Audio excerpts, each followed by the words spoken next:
رفقا با سلام. با ادامه آموزش زبان بررسی PHP به بحث اری ها در خدمت شما عزیزان هستم. دوستان عزیز، بریم ما با هم دیگه بحث خود ادامه بدیم و این بار دوستان آرایه های انجمنی به شما عزیزان آموزش میدم. خب سیمیکالون قرار بدم. آرایه انجمنی دوستان چیه؟ ما در آرایی های ساده دوستان ما می آمدیم اندیس ها بر اساس عدد میشناختیم. در آرایی های انجمنی برعکس دوستان. به چی صورته؟ بیایم من میگم نیم مساوی قرار بده به چی؟ به میسم. حالا اگه بیام اکوی انجام بدم دوستان، فقط یک لحظه دوستان به شما عزیزان مقدار نمایش میدم. میگم مثلا نیو و اندیس صفر رو نمایش بده، ببینیم چه اتفاقی میفته. ببین نوتیس داد اصلا میگم نمیشناسم شما اندیس صفرم، شما رو نمیشناسم اندیس صفرم چیه. اما اگه بگم شما بیا و نیم نمایش بده، دیگه حالا میشناسه. حالا رفت و میسم چاپ کرد. اندیس ها بر اساس چی؟ بر اساس استرینگ شناخته میشه. و مجدد میگم مثلا بیایم و مثلا بگیم H. حالا میتونیم سلسله مراتبی بنویسیم، مثلا بگیم فامیلی مساوی قرار بده به، البته خودش هم قرار داد، به محض اینکه من مساوی بزنم فکر میکنم خود قرار میده. میگم مساوی باشه مثلا به چی؟ به علیزایی. و مثلا حالا بعدی بیا ایجر، یا مثلا یا میتونه جنسیت بگیم قرار بده، هر چی. این دیگه استرینگ چون استرینگ دوستان ضرورت نداره که مثلا بیایم و چیز قرار بدیم. و حالا میتونیم یک دونه بالایی چی قرار بدیم؟ خب هرات. یک دونه فرام قرار بدیم مساوی باشه به هرات. خب اگر بیایم دوستان به همین صورت همه اینها رو چاپ کنیم، میتونیم یک کنترل آلت ال هم بزنم کدهای مرتب بشه. اما خب میتونیم دوستان بیایم اینجا و از فور ایچ هم استفاده کنیم. اما قبل از اینکه از فور ایچ استفاده کنیم یک وردامپی انجام میدم. دلار نیو رو وردامپ میکنم، ببینیم شما عزیزانم ببینیم. خب ببینیم به همون صورت مثل قبلیه، یعنی تفاوتی نداره، فقط اندیس ها این دفعه به صورت استرینگ دوستان اندیس بندی کرد، دیگه بر اساس اعداد اندیس بندی نکرد. اما خب میتونیم بیایم و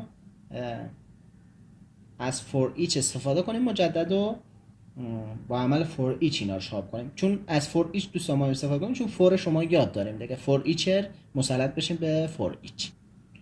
خب میگم فور ایچ دلار نیو مجدد مثل قبلی از، حالا اینجا دوستان دلار ولیو رو اول میگم بیایم و مقدار کم پیشرفته تر کنیم.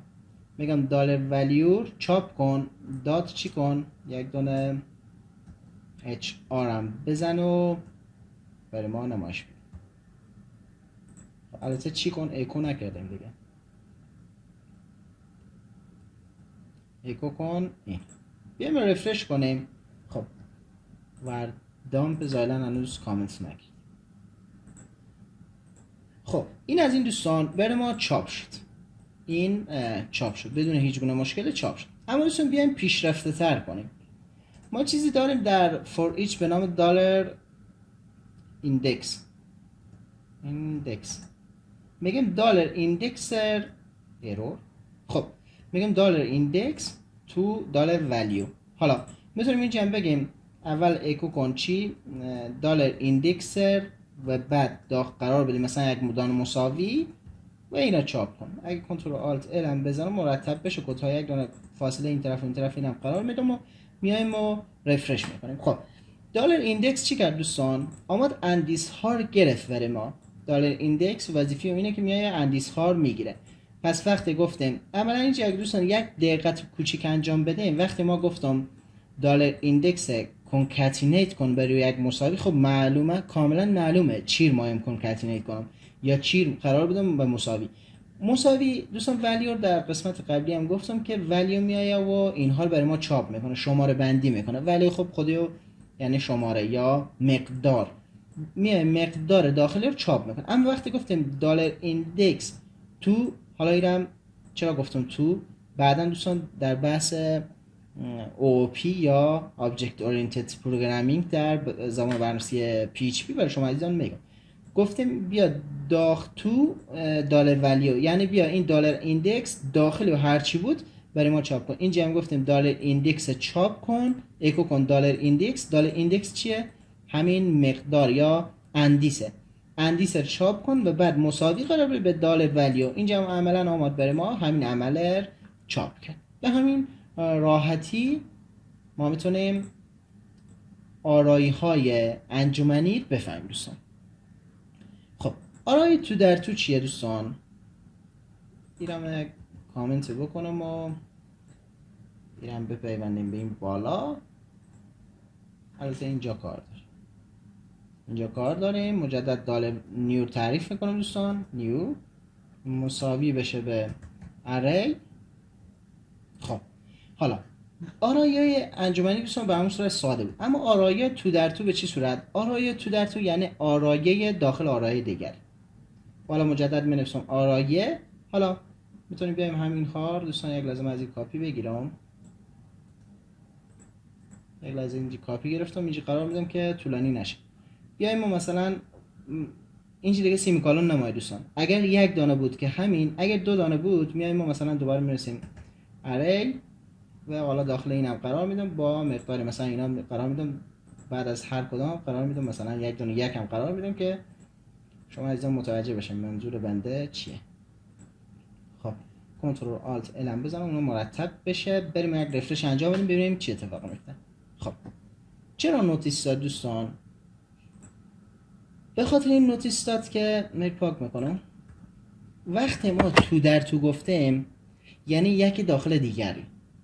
در بحث فور اگر شما متوجه شده باشیم، وقتی آمدیم و چی چاپ کردیم اینجا؟ تیبل ها. چی کردیم؟ یک بار فور تعریف کردیم دوستان، آمدیم داخل فور دوم خب مرحله بعدی خور انجام داریم. خب پس وقتی آرایه تو در تو هم داریم، خب عملا باید بیایم چی کنیم؟ باید بیایم یک فور ایچ دوم تعریف کنیم. داخل این فور ایچ دوم مجدد دالر نیو بگیریم، از دالر ایندکس خود بگیریم، دالر ایندکس تو چی قرار بدیم؟ دالر ولیو. اما وقتی دوستان دو بار تعریف میکنیم خب عملا اشتباه میگیره. چرا ایرور گرفت اینها؟ به خاطر که یک دفعه بالا تعریف شده، به اینها یک دونه یک اضافه میکنه. حالا اینجا میگیم چی کن؟ اکو کن دالر ولیو یکر و برای کنکاتینیت کن یک دونه. حالا اینم دابل کوتیشن قرار میدم که هرچند خب مشکل نمیخوره، ولی خب آمد فقط اندیس ها چاپ کرد، یک و دو. چرا؟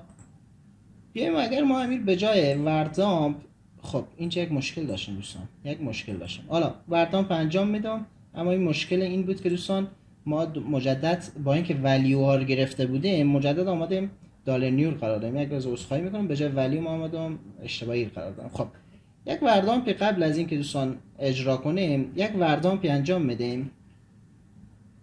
میگم وردامپ کن دالر نیو. اینها رو هم کامنت میکنم، هرچند خب این بار چاپ میشه ولی اینها رو کامنت میکنم، میام وردامپ میکنم. خب به این وقتی وردامپ کرده میگه یک آرای شما داری که از دو آرای تشکیل شده، یعنی از دو تشکیل شده. از دو وقتی میگه دوستان یعنی که از دو آرای تشکیل شده. ببینید اینجا آرای صفرم و آرای یکم. ببینید چون هرات تمام میشه دیگه، آخری هرات بود و اینجا تمام میشه.